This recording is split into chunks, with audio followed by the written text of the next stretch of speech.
നമസ്കാരം. ഇന്ന് ലോക പരിസ്ഥിതി ദിനം. ചില ചിന്തകൾ നിങ്ങളുമായി പങ്കുവെക്കുന്നു. കേരളത്തിൽ ഇനി ഒരിക്കലും പ്രളയത്തിൽ നിന്ന് രക്ഷപ്പെടാൻ കഴിയില്ല എന്നുള്ള അവസ്ഥയിലെത്തി. തിരുവനന്തപുരം, എറണാകുളം ഈ രണ്ട് ജില്ലകളിൽ ആയിരിക്കും പ്രളയ ദുരന്തം കൂടുതലുണ്ടാകാൻ സാധ്യത. പ്രളയ ദുരന്തത്തിൻ്റെ അടിസ്ഥാന കാരണം പ്രകൃതിവിഭവങ്ങളുടെ ചൂഷണമാണ്. സർവ്വകുന്നുകളും ഇടിച്ചു നിരത്തി മണ്ണ് കവർന്ന് മരങ്ങളും ജീവജാലങ്ങളും നാശം വരുത്തി ഇതിലൂടെ പ്രകൃതി ചൂഷണം നടക്കുന്നു. ജലസ്രോതസ്സുകളായ തണ്ണീർത്തടങ്ങൾ, നെൽവയൽ, തോടുകൾ ഒക്കെ ഈ എടുക്കുന്ന മണ്ണിട്ട് നികത്തുന്നു. അതോടെ ജലം ഒഴുക്ക്, ജലശേഖരണം, ഭൂഗർഭജല സംരക്ഷണം ഒക്കെ ഇല്ലാതാകുന്നു. കുന്നും വയലും തണ്ണീർത്തടവും കാടും ഒക്കെ നശിപ്പിച്ചിട്ടുള്ള പ്രകൃതി ചൂഷണം കുറേ വർഷങ്ങളായി യാതൊരു നിയന്ത്രണവുമില്ലാതെ തുടരുന്നു. ഇന്ന് അതികഠിനമായ വരൾച്ചയ്ക്കും ശക്തമായ മഴയ്ക്കും ഇത് ഇടയാക്കുന്നു. പ്രകൃതിവിഭവങ്ങളുടെ ചൂഷണം നടത്തുന്നത് ഒരു സംഘടിത ഗ്രൂപ്പിൻ്റെ പ്രവർത്തനങ്ങളാണ്. സംരക്ഷിക്കേണ്ടവർ തന്നെ അന്ധകരാകുന്ന അവസ്ഥയാണ് പ്രകൃതിയെ നടക്കുന്നത്.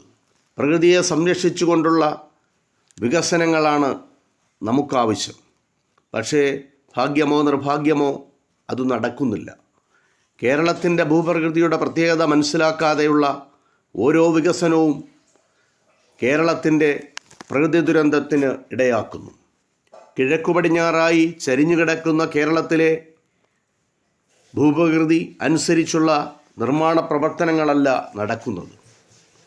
കേരളത്തിലെ എല്ലാ പ്രധാന നിർമ്മാണ പ്രവർത്തനങ്ങളും ഇതിനെതിരായി വടക്ക് നിന്ന് തെക്കോട്ടും തെക്ക് നിന്ന് വടക്കോട്ടുമാണ് നടക്കുന്നത്.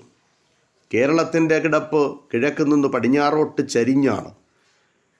അപ്പോൾ ഇങ്ങനെയുള്ള അശാസ്ത്രീയ നിർമ്മാണ പ്രവൃത്തികളാണ് വെള്ളപ്പൊക്കത്തിനും വെള്ളക്കെട്ടിനും ഇടയാക്കുന്നത്. വെള്ളത്തിൻ്റെ സുഗമമായ ഒഴുക്കിന് ഇത്തരം നിർമ്മാണ പ്രവർത്തനങ്ങൾ തടസ്സമാകുന്നു. റോഡ്, പാലം തുടങ്ങിയവയുടെ നിർമ്മാണത്തിന് പലതരത്തിലുള്ള പ്രകൃതിവിഭവങ്ങൾ ആവശ്യമാണ്. ആ പുതിയ നിർമ്മാണത്തിനും കുന്ന്, പാറ തുടങ്ങിയവ ഖനനം ചെയ്യേണ്ടതായി വരും. എന്തായാലും പ്രകൃതിയെ സംരക്ഷിക്കാതെ ഇതുപോലെ മുന്നോട്ട് പോയാൽ ഒരു വലിയ പ്രളയ ദുരന്തത്തിന് കേരളം സാക്ഷ്യം വഹിക്കേണ്ടി വരും. ഇത് എല്ലാ മലയാളികളും മനസ്സിലാക്കിയാൽ വളരെ നല്ലത്. പ്രകൃതിയെ സംരക്ഷിച്ച് നമുക്ക് കേരളത്തിലെ ഓരോ ജീവജാലങ്ങളെയും രക്ഷിക്കാം. അതിനായി നമുക്ക് ഒന്നിക്കാം. അതായിരിക്കണം ഇന്ന് ആഘോഷിക്കുന്ന ഈ പരിസ്ഥിതി ദിന സന്ദേശം. അതായി മാറട്ടെ. നിർത്തുന്നു. നന്ദി.